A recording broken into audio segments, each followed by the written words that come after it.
మహబూబ్నగర్ జిల్లాలో మరోసారి అవినీతి నిరోధక శాఖ అధికారులు పంజా వదిలారు.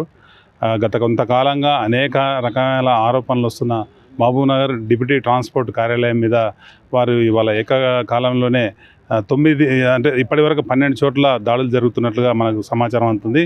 ఇక్కడ డిప్యూటీ ట్రాన్స్పోర్ట్ కమిషనర్గా గత ఏడాది కాలం నుంచి పనిచేస్తున్న కిషన్ నాయక్ ఇంటి మీదతో హైదరాబాద్లోని ఆయన ఇంటి మీదతో పాటుగా మిగతా చోట్లలో ఆయన బంధువులు ఆయనకు సంబంధించిన వ్యక్తులు ఇంట్లో వద్ద ఈ దాడులు జరుగుతున్నట్లుగా మనకు సమాచారం వస్తుంది. ప్రస్తుతం అంటే ఉదయం నుంచి దాడులు ప్రారంభమైనట్లుగా మనకు సమాచారం తెలిసింది. ఇక్కడ మహబూబ్నగర్లోని డిప్యూటీ ట్రాన్స్పోర్ట్ కార్యాలయానికి కూడా చేరుకున్న ఏసీబీ అధికారులు ఆయన ఛాంబర్లో అన్ని రకాల ఫైళ్ళను చూస్తే ఇక్కడ ఉద్యోగులను అన్ని విషయాలు అడిగి తెలుసుకుంటున్నారు. గత ఏడాది కాలం నుంచి కిషన్ నాయక్ ఇక్కడ డిప్యూటీ ట్రాన్స్పోర్ట్ కమిషనర్గా పనిచేస్తున్నారు. గతంలో కూడా ఈ ఆఫీసు మీద సర్ప్రైజ్ విజిట్స్ కూడా ఏసీబీ అధికారులు చేయడం జరిగింది. అనేక రకాల అవకతవకలు, పెద్ద ఎత్తున ఏజెంట్లు, దళారీలు ఇక్కడ రాజ్యం వెళ్తున్నారన్న ఆరోపణలు గత కొంతకాలంగా వినిపిస్తున్నాయి. ఈ నేపథ్యంలో ఈ దాడులు జరగడంతో ఒక్కసారిగా అంతా ఉలిక్కిపడ్డారు.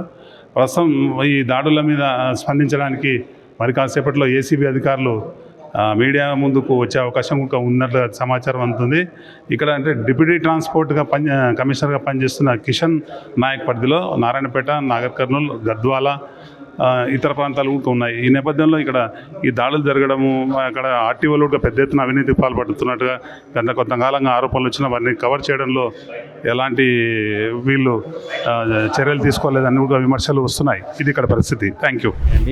వారికి సంబంధించిన డెస్క్లు, ఆల్మిరాస్లో ఏమేమి ఉన్నాయో చెక్ చేస్తున్నాం. ఫిర్యాదులు ఉన్నాయి. కేసు రిజిస్టర్ అయింది కదా. ఆదాయానికి మించిన ఆస్తులు ఉన్నాయని కేసు నమోదు చేయడం జరిగింది. ఎక్కడెక్కడ అనేది చెప్పడానికి ఉండదు. నేను ఇక్కడ చేస్తున్నా. అంటే ఇక్కడ ఇప్పటివరకు ఎంతవరకు రికవరీ చేసేసారు? అంటే ల్యాండ్ పరంగా రికవరీ చేసారా, డబ్బుల పరంగా రికవరీ? இல்லை ఇంకా చెక్ ఇప్పుడే కదా స్టార్ట్ చేసినాం. ఇప్పుడే రావడం జరిగింది. చేస్తున్నాము. కంప్యూటర్ ఓపెన్ చేసి అవన్నీ చెక్ చేస్తున్నాము. ఏమన్నా ఉండేది ఉంటే అవి నోట్ చేసుకొని వెళ్తాము. ఇప్పటివరకు అయితే ఏం లేదు, చూస్తున్నాం. ఇప్పుడే స్టార్ట్ చేసినాం. బట్టి కిషన్ నాయక్ గారిని అదుపులో తీసుకున్నారు.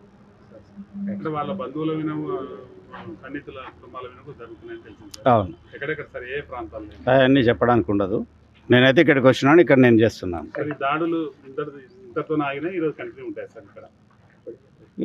ఇంకా ఏమన్నా సమాచారం ఉండి ఇంకా తెలిసేది ఉంటే వివిధ చోట్ల ఇంకా చేస్తాం. సార్ స్పెసిఫిక్గా సమాచారమా లేకపోతే రొటీన్గా జరిగిన తనిఖీలో భాగంగా ఈ అవినీతి వెలుగులోకి కేసు రిజిస్టర్ అయింది. దాని మీద తనిఖీలు చేస్తున్నాం. ఫిర్యాదుదారు అవన్నీ మీరు అడగొద్దు, మేము చెప్పొద్దు. Okay sir. Right sir.